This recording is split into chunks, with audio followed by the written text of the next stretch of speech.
سے جمیل زیدی کی رپورٹ۔ وزیر اعلیٰ پنجاب کے وژن کے مطابق اور آئی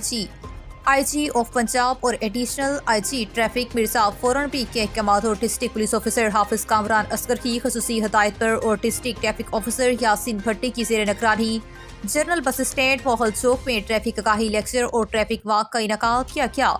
جس میں بس اسٹینڈ کے صدر، نائب صدر، اڈا انچارج اور ڈرائیوروں اور مالکان کو ڈسٹرکٹ ٹریفک آفیسر کی ہدایت پر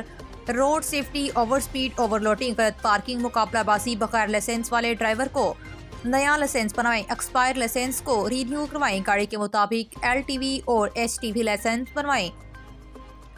گاڑی کو چلانے سے پہلے پاور فارمولے پر عمل درآمد کریں۔ اس کے علاوہ ٹریفک قوانین کی پابندی کریں گے، ٹریفک پولیس کے اصولوں کی پابندی کریں گے۔ اس کے علاوہ تمام دھواں چھوڑنے والی گاڑیوں کے خلاف قانونی کارروائی عمل میں لائی جائے گی، لہٰذا تمام ڈرائیور اپنی گاڑیوں کی فٹنس کروائیں اور گاڑیوں کے پیچھے ریفلیکٹر اسٹیکر لازمی طور پر لگائیں، اور لین لائن کی پابندی کے بارے بھی بریف کیا گیا۔ اس موقع پر جنرل بس اسٹینڈ کے صدر، نائب صدر، اڈا انچارج اور ڈرائیور حضرات نے city traffic police Bahawal Nagar کو خراج تحسین پیش کیا اور ٹریفک پولیس کے اصولوں کی پابندی کرنے کا عہد کیا۔